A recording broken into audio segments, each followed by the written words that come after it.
जय श्री राधे कृष्ण। दोस्तों स्वर्ग जाने का असली हकदार कौन और वह कौन सा पाप है जिसे करने वाले मनुष्य को नरक जाने से कोई नहीं रोक सकता। आज एक प्राचीन कथा के माध्यम से हम आपको बताने का प्रयास करेंगे कि पूजा पाठ, दान धर्म, जप तप आदि प्रकार के करोड़ों पुण्य के काम करने के बाद भी कुछ मनुष्य नरक में ही क्यों जाते हैं तथा अत्यधिक घोर पाप करने पर भी कुछ मनुष्य को स्वर्ग की प्राप्ति किस पुण्य के कारण मिलती है। ऐसा वह कौन सा पुण्य है जो मनुष्य के करोड़ों पापों का नाश करता है और ऐसा वह कौन सा पाप है जो उसके करोड़ों पुण्य को नष्ट कर डालता है। तो चलिए दोस्तों बिना देरी किए शुरू करते हैं। भगवान विष्णु क्षीर सागर में देवी लक्ष्मी के साथ शेषनाग की शैया पर विश्राम कर रहे थे। जल की लहरें शांत रूप से बह रही थीं और आकाश में एक दिव्य शांति फैली हुई थी। उसी समय देवर्षि नारद वहां उपस्थित हुए। उनके चेहरे पर चिंता की रेखाएं थीं और भगवान विष्णु ने उन्हें देखते ही कहा, आइए देवर्षि, क्षीर सागर में आपका स्वागत है। आज किस प्रयोजन से पधारे हैं? अवश्य कोई महत्वपूर्ण समाचार लेकर आए होंगे। नारद जी ने भगवान विष्णु को प्रणाम किया और बोले, प्रभु, मैं यमपुरी की यात्रा करके आ रहा हूँ। वहाँ मैंने एक अद्भुत घटना देखी जो मेरी समझ से परे है। मैंने देखा कि कुछ पुण्य आत्माएं नरक में जा रही थीं, जबकि कुछ पापी स्वर्ग में। यह देखकर मुझे बड़ा आश्चर्य हुआ। कृपया मुझे ये बताइए कि कौन नरक जाता है और कौन स्वर्ग, और ये कैसे तय होता है। भगवान विष्णु ने नारद जी की बात सुनकर मुस्कुराते हुए कहा, देवर्षि, संसार में कर्मों का फल मनुष्य के आंतरिक उद्देश्य और विवेक पर निर्भर करता है। कई बार जो प्रकट रूप से पुण्य दिखते हैं वह भी पाप हो सकते हैं। इस विषय में एक प्राचीन कथा कहा जाता है जो आज मैं आपको सुनाने जा रहा हूँ। इस कथा को सुनकर आपको आपके सभी प्रश्नों के उत्तर मिल जाएंगे, इसलिए आप इस कथा को ध्यान से पूरा अवश्य सुनिए।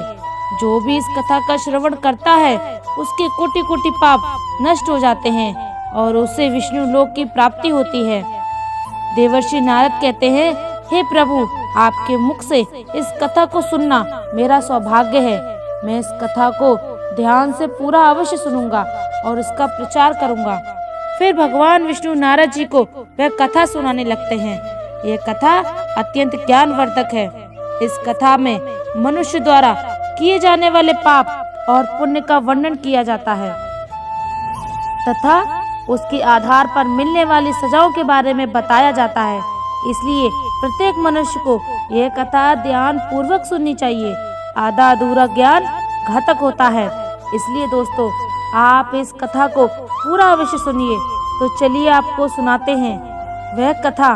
भगवान विष्णु कहते हैं, हे देवर्षि, पूर्व काल की बात है। मध्य देश के एक नगर में एक ही समय पर 5 मनुष्य की मृत्यु हो जाती है और वह सभी मृत्यु के पश्चात यमलोक में पहुंचते हैं। यमलोक पहुंचने पर वहां का दृश्य देखकर वह सभी भयभीत हो जाते हैं। उनका अंग अंग कांपने लगता है। यमलोक में विशाल काय आकार वाले यमराज स्वर्ग से बने सिंहासन पर विराजमान थे। उनके पास चित्रगुप्त बैठे हुए थे, जिनके पास सभी प्राणियों का लेखा जोखा रखा हुआ था। यम के दूत प्राणियों को आगे धकेल रहे थे। कुछ मनुष्य जोर जोर से विलाप कर रहे होते हैं तो कुछ मनुष्य अत्यंत प्रसन्न होकर चल रहे होते हैं। स्वर्ग के द्वार से सुंदर प्रकाश दिखाई पड़ रहा होता है तो वहीं नरक के द्वार से धधकती हुई अग्नि की ज्वालाएं दिखाई पड़ रही होती हैं। इस भयानक दृश्य को देखकर वह पांचों एक दूसरे से बात करने लगते हैं और अपने अपने पाप के विषय में चर्चा कर रहे होते हैं। उन 5 में से 4 लोग ने अपने जीवन में बहुत पाप कर्म किए हुए थे और उन सभी को ये जान पड़ता है कि अब वह चारों ही नरक में ही जाने वाले हैं। उन 4 में एक चोर और होता है, दूसरी वैश्या होती है, तीसरा विद्वान ब्राह्मण होता है और चौथा एक राजा का सैनिक होता है तथा 5वां एक धनवान किसान होता है। वह 5 अपने अपने कर्म फलों को भुगतने के लिए तैयार होते हैं। फिर एक एक करके सभी पापी और पुण्य आत्माएं आगे चल रही होती हैं। वह चारों एक दूसरे के पाप कर्मों के बारे में बताने लगते हैं। सबसे पहले वह चोर बोलने लगता है। उसकी आवाज कांप रही थी और उसके चेहरे पर गहरा पछतावा था। उसने गहरी सांस लेते हुए कहा, भाइयों, मेरा नाम हरिदास है। मैं जानता हूँ कि मेरे जीवन भर बहुत पाप किए हैं। मैंने दूसरों का धन चुराया, उन्हें तकलीफ दी और कभी कभी उनका जीवन भी बर्बाद किया। मैं जानता था कि जो मैं कर रहा हूँ वह गलत है, लेकिन मेरे पास कोई विकल्प नहीं था। परिवार भूखा था, मेरे पास कोई काम नहीं था और हर कोई मुझे धुतकार रहा था। मैंने चोरी से जो धन पाया उससे मैंने अपने परिवार का पेट भरा, पर अब मुझे इस बात का पछतावा है कि मैंने कितने लोगों को दुख पहुंचाया। अब यमराज मुझे दंड देंगे। मुझे डर है कि मुझे नरक की यातनाएं झेलनी पड़ेंगी। ये कहते हुए हरिदास की आंखों से आंसू बहने लगे। उसकी आवाज थरथरा गई और उसका चेहरा अपराध बोध से भर गया। उसके बाद कामिनी, जो एक वैश्य थी, अपनी व्यथा व्यक्त करने लगी। उसकी आवाज में भी दर्द और गिलानी थे। उसने गहरी उदासी के साथ कहा, मेरा नाम कामिनी है। मैं जानती हूँ कि शास्त्रों के अनुसार स्त्री कई पुरुषों से संबंध बनाती है, उसे नरक में भेजा जाता है, लेकिन मैंने ये सब जानबूझकर नहीं किया है। जब मैं छोटी थी, एक दुष्ट व्यक्ति ने मुझे जबरदस्ती उठाकर वैश्या बना दिया। मेरी इच्छा नहीं थी कि मैं ये जीवन जीऊं। मैं चाहती थी कि मैं किसी सम्मानजनक जीवन में होती, लेकिन मेरे पास कोई रास्ता नहीं था। मैंने ना चाहते हुए भी वह सब सहा जो मेरे साथ हुआ। अब मुझे नहीं पता कि मेरे इन पापों का क्या होगा। मुझे यह भी नहीं पता अगले जन्म में मुझे किस रूप में जन्म लेना पड़ेगा। मैं नरक जाने के लिए तैयार हूँ, लेकिन मैंने जो कुछ किया उसकी कोई माफी नहीं हो सकती। कामिनी की आंखों से आंसू बहने लगे। उसकी आत्मा में गहरा दर्द था, मानो वह अपने पूरे जीवन का भार अपने कंधे पर महसूस कर रही थी। उसकी आंखों में वह पीड़ा झलक रही थी जिसे उसने सालों तक छुपाए रखा था। फिर सूर्य केतु, जो राजा का सैनिक था, उसने बोलना शुरू किया। उसकी आवाज भारी और उदास थी, मानो उसे अपने जीवन के पापों का एहसास हो रहा हो। उसने दुख भरे स्वर में कहा, भाई, मेरा नाम सूर्य केतु है। हम चारों में सबसे बड़ा पापी मैं हूँ। मैंने बहुत बड़े पाप किए हैं। मैं राजा का सिपाही था, इसलिए मैं लोगों पर जोर जबरदस्ती करता था। मैंने कितनों के प्राण लिए हैं, न जाने कितने मासूम लोगों को सताया है, न जाने कितने निर्दोष लोगों को मेरे हाथ से दंड मिला है। यमराज मुझे कभी क्षमा नहीं करेंगे और मैं निश्चित ही नरक में जाऊंगा। लेकिन मैंने ये सभी पाप जानबूझकर नहीं किए हैं, मेरे से करवाए गए हैं। अपने प्राणों के भय से और परिवार के पालन पोषण के लिए मुझे ये पाप करने पड़े। हमारा राजा जो कहता था उसका पालन हमें करना पड़ता था। राजा के विरुद्ध भला कोई साधारण मनुष्य कैसे जा सकता है। ये सभी पाप करते हुए मुझे अत्यंत दुख भी होता था और मैं जानता था कि यह पाप करने से मुझे नरक की ही प्राप्ति होगी। किंतु परिवार के मोहवश होकर मैंने ये काम किया। लेकिन पाप तो पाप होता है, पाप करके पश्चाताप करने का क्या फायदा। इसलिए मेरा नरक में जाना तो तय है। उसके बाद वह जो विद्वान पंडित बोलता है, भाई, हम चारों में से सबसे बड़ा पापी मैं ही हूँ। तुम लोगों ने तो पाप किए हैं, वे जाने अनजाने में किए हैं या किसी से तुमसे जबरदस्ती करवाए गए हैं या मजबूरी में किए हैं।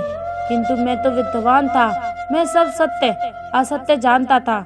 मुझे सच और झूठ का ज्ञान था, लेकिन फिर भी मैंने धन के लोभ में यह पाप किए हैं। शास्त्र कहते हैं जो सब कुछ जानकर भी पाप करता है वह निश्चित ही नरक में गिरता है। मैंने अपने ज्ञान का दुरुपयोग किया। मैंने अपने ज्ञान का उपयोग लोगों की सहायता के लिए नहीं, बल्कि धन को कमाने के लिए किया। मेरे घर की परिस्थिति अत्यंत गरीबी में थी। मेरे पिता भिक्षा मांगकर गुजारा करते थे, लेकिन मैंने अपने घर की गरीबी को दूर करने के लिए धन लेकर ज्ञान देने की चेष्टा की। शास्त्र कहते हैं जो विद्वान ब्राह्मण अपने ज्ञान का दुरुपयोग करता है उसे निश्चित ही नरक में जाना पड़ता है। मैंने लोगों को ज्ञान देने के बदले उनसे धन लिया है, कभी किसी को मुफ्त में ज्ञान नहीं दिया। इसलिए आप चारों में सबसे बड़ा पापी तो मैं ही हूँ और मुझे ही नरक जाना पड़ेगा। तब उसके चेहरे पर पश्चाताप की गहरी लकीरें थीं। उसकी आंखों में से आंसू थे और उसका सिर शर्म से झुका हुआ था। वे अपनी आत्मा के बोझ से टूट चुका था। इन चारों की बात सुनकर महिपाल, जो एक घमंडी किसान था, हंसने लगा। उसके चेहरे पर घमंड और अहंकार साफ दिख रहा था। उसने ताने मारते हुए कहा, तुम चारों तो इतने बड़े पापी हो कि तुम लोगों को नरक में जाना ही पड़ेगा। तुम लोगों ने घोर पाप किए हैं और इसलिए यमराज तुम लोगों को भी कभी माफ नहीं करेंगे। यहाँ पर मौजूद अकेला मैं ही हूँ, अधिक पुण्यवान हूँ। मैंने अपने जीवन में बहुत पूजा पाठ किया है, ब्राह्मणों को दान दक्षिणा दी है। मैंने मृत्यु के पूर्व गाय का दान भी किया है और अब मेरे सभी पुत्र पौत्र मेरी आत्मा की मुक्ति के लिए बड़े कार्यक्रम का आयोजन कर रहे हैं। मेरे लिए श्राद्ध, दान, तर्पण कर रहे हैं, यज्ञ कर रहे हैं। इसलिए मैं सबसे अधिक पुण्यवान हूँ। मेरी 3 पत्नियां हैं, 10 पुत्र हैं। इतने लोग मेरी मुक्ति के लिए उपाय कर रहे हैं। और हाँ, मैंने अपने जीवन में कभी कोई पाप नहीं किया है और जाने अनजाने में किए भी होंगे तो मेरे पुत्रों के श्राद्ध आदि के कार्यों द्वारा मेरे पाप भी नष्ट हो जाएंगे। मैं नित्य देव पूजा करता हूँ, मंदिर जाता हूँ, पर आए हुए अतिथियों को भोजन कराता हूँ। इसलिए मुझे पूरा विश्वास है कि यमराज मुझे नरक में नहीं डालेंगे और मुझे मोक्ष की प्राप्ति होगी निश्चित ही। फिर मैं पांचों धीरे धीरे आगे बढ़ते लगते हैं और फिर जब उनका समय आता है तो उन पांचों के पाप और पुण्य के कर्मों का मूल्यांकन किया जाता है। सबसे पहले बारी आती है उस चोर की जिसका नाम हरिदास था। हरिदास का हिसाब किया गया। चित्रगुप्त ने उसके कर्मों का लेखा जोखा निकाला और यमराज ने उसका पाप पुण्य का मूल्यांकन किया। कुछ समय तक विचार करने के बाद यमराज ने निर्णय लिया कि हरिदास को स्वर्ग का मार्ग प्राप्त होगा। यह सुनकर हरिदास आश्चर्यचकित हो गया। उसकी आंखों में विश्वास नहीं हो रहा था कि उसे स्वर्ग में स्थान मिलेगा। वह प्रसन्नता से स्वर्ग के द्वार की ओर बढ़ गया। उसके बाद कामिनी की बारी आई। चित्रगुप्त ने उसके कर्मों का लेखा जोखा निकाला और यमराज ने उसके पाप पुण्य का मूल्यांकन किया और कुछ देर तक विचार करने के बाद उसके पाप पुण्य का मूल्यांकन करके यमराज उसे भी स्वर्ग में जाने के लिए कहते हैं। यह सुनकर कामिनी की आंखों में से आंसू आ गए। उसे यकीन नहीं हो रहा था कि उसकी इतनी बड़ी गलती के बाद भी उसे स्वर्ग में स्थान मिलेगा। वे आभार से भर हुई, बिना कुछ कहे स्वर्ग के द्वार की ओर चल पड़ी। फिर तीसरी बारी आती है उस सिपाही की जिसका नाम सूर्यकेतु था। चित्रगुप्त ने उसके कर्मों का हिसाब किया और यमराज ने उसका पाप का पुण्यांकन किया। कुछ देर विचार करने के बाद यमराज ने उसे भी स्वर्ग में भेजने का आदेश दिया। सूर्यकेतु के चेहरे पर एक मिश्रित भाव था, पछतावा था और प्रसन्नता। उसने अपने जीवन में किए गए पापों का दुख महसूस किया, परंतु वह भी प्रसन्नता के साथ स्वर्ग की ओर चल पड़ा। चौथी बारी आती है उस विद्वान ब्राह्मण की। चित्रगुप्त उस ब्राह्मण के कर्मों का लेखा जोखा निकालते हैं और कुछ देर विचार करते हैं। फिर यमराज उस ब्राह्मण को भी स्वर्ग में जाने के लिए कहते हैं। फिर वह विद्वान ब्राह्मण विचार करता है, मैंने तो पाप किया है, फिर मुझे क्यों स्वर्ग भेज रहे हैं। तो ब्राह्मण ने ये निर्णय आश्चर्यचकित कर गया, परंतु उसने उसे स्वीकार किया और वह भी स्वर्ग की ओर बढ़ गया।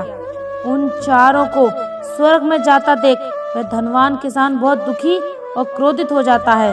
वह सोचने लगता है कि ये कैसा न्याय है, इन पापियों को स्वर्ग जाने का मौका मिल रहा है, फिर मैंने जो पुण्य के काम किए हैं उनका क्या।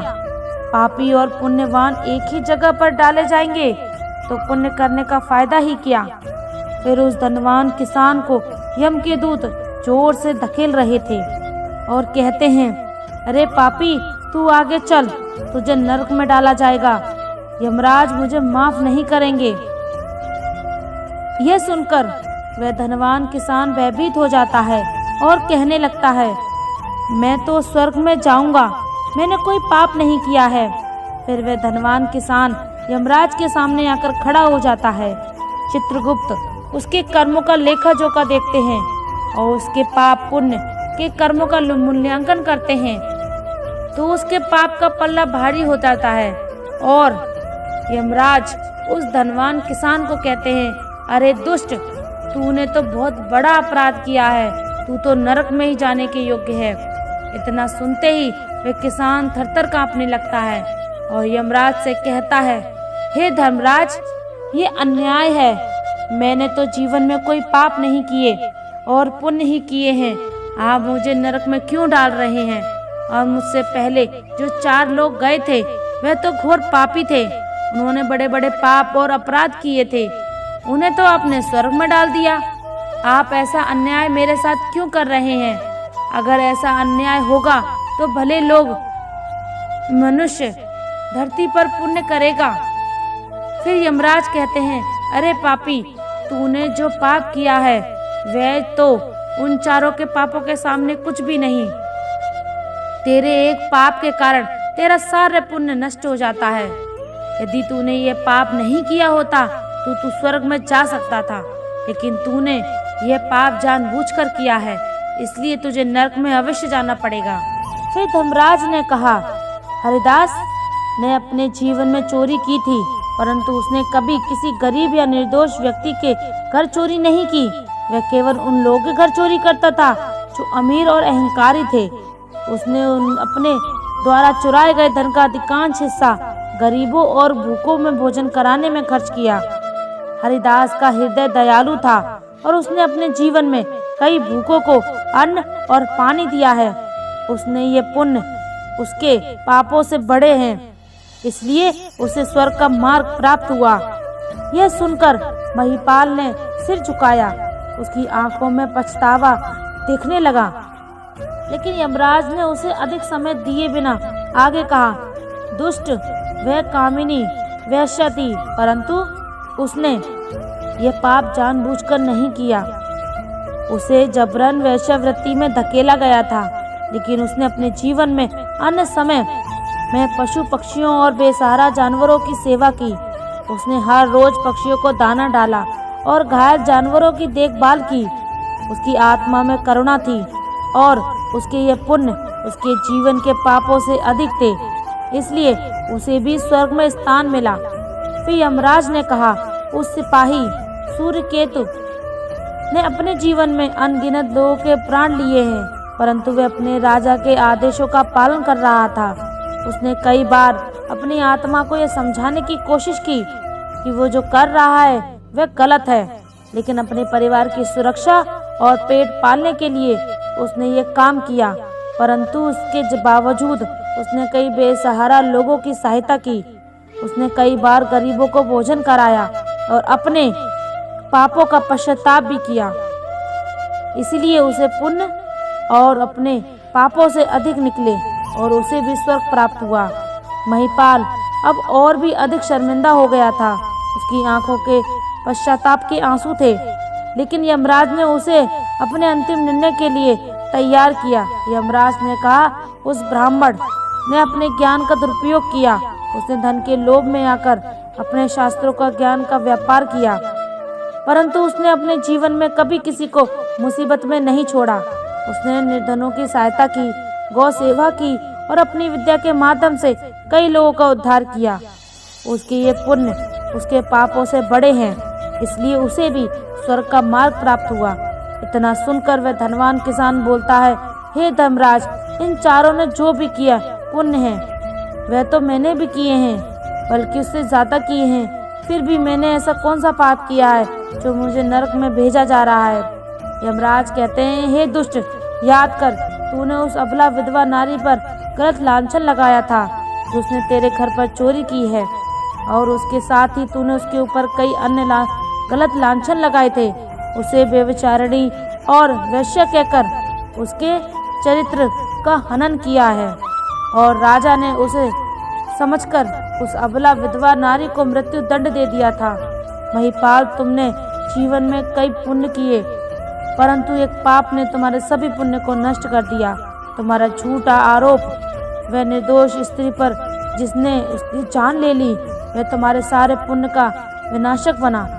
मनुष्य के पुण्य और पाप दोनों ही उसके कर्मों का फल होते हैं, लेकिन दूसरों पर झूठे आरोप लगाने का पाप सबसे बड़ा होता है और इसका पश्चाताप नहीं हो सकता, इसलिए तुम्हें नरक में जाना होगा। महिपाल भयभीत हो गया। उसने कांपते हुए कहा, परंतु मैंने ऐसा जानबूझकर नहीं किया। मुझे नहीं पता था कि मेरे इस अपराध को उसकी मृत्यु हो जाएगी। मैं केवल अपने धन की रक्षा कर रहा था। यमराज कहते हैं, हे पापी मनुष्य, ब्रह्म हत्या, चोरी, मंदिरापान आदि प्रकार के घोर पापों से भी प्रायश्चित करके मुक्त किया जा सकता है, किंतु दूसरों पर गलत लांछन लगाने पर कोई प्रायश्चित नहीं है और दूसरों पर गलत आरोप करता है, सत्य जानबूझकर दूसरों को झूठ कहकर उनके ऊपर दोष डालता है, वह तो सबसे बड़ा पापी है। उसके द्वारा किए गए सभी पुण्य नष्ट हो जाते हैं, इसलिए तूने कितने भी पुण्य किए हैं वह सभी उस एक पाप के कारण नष्ट हो गए। महिपाल की आंखों से आंसू बहने लगे, उसकी आवाज कांप रही थी। तब उसने कहा, हे धर्मराज, मैंने अपने जीवन में अनेकों दान किए, देवताओं की पूजा की, ब्राह्मणों की सेवा की, परंतु ये एक पाप जिसे मैंने सोचा भी नहीं था कि इतना बड़ा होगा, मेरे सारे पुण्य नष्ट कर देगा। क्या कोई प्रायश्चित नहीं है जिससे मैं इस पाप से मुक्त हो सकूं? यमराज ने उसे कठोरता से देखा और कहा, नहीं, तुमने अपने जीवन में उस निर्दोष स्त्री पर जो आरोप लगाए थे उनका परिणाम ये है कि तुम्हारे पुण्य सभी नष्ट हो गए। अब तुम्हें नरक की यातनाएं झेलनी पड़ेंगी और ये नरक की यातनाओं का सामना करना पड़ेगा। फिर यमराज यमदूतों से कहकर उस पापी किसान को नरक में ले जाने के लिए कहते हैं। महिपाल यमराज से इस कठोर निर्णय से टूट चुका था। वह रोता बिलखता यमदूतों द्वारा नरक की ओर ले जाया जाने लगा। उसके मन में केवल पछतावा और गिलानी थी। देवर्षि, इस प्रकार से उन चारों ने पाप करके भी उन्हें स्वर्ग की प्राप्ति हुई, किंतु उस किसान ने जघन्य अपराध किया। उसे अबला स्त्री पर गलत लांछन करके उसका चरित्र हनन किया। एक स्त्री सदा ही पूजनीय होती है। जो भी पुरुष स्त्री पर गलत आरोप करता है उसे महापाप लगाता है। कभी किसी स्त्री की दुर्बलता का फायदा नहीं उठाना चाहिए। पराई स्त्री को सदैव ही माता समझना चाहिए। जो पराई स्त्रियों पर गलत दृष्टि डालता है उसे पाप ही लगता है। जो विधवा दुखिया स्त्री को सताता है उसे नरक में जाना पड़ता है। मनुष्य को कभी सत्य का मार्ग नहीं छोड़ना चाहिए। सत्य के मार्ग पर चलकर ही स्वर्ग की प्राप्ति होती है। असत्य का साथ देने से मनुष्य के सभी पाप भी नष्ट हो जाते हैं और सभी पुण्य नष्ट हो जाते हैं। तो दोस्तों, कभी किसी पर गलत आरोप नहीं लगाना चाहिए। सत्य जानकर भी असत्य का साथ नहीं देना चाहिए। जो दूसरों पर गलत आरोप डालता है उसे यमराज कभी क्षमा नहीं करता। तो दोस्तों, उम्मीद है आपको ये कथा पसंद आई होगी। वीडियो को लाइक जरूर करें और कमेंट में जय श्री राधे कृष्णा जरूर लिखें। साथ ही चैनल को सब्सक्राइब करें। आप सभी का धन्यवाद। जय श्री राधे कृष्णा।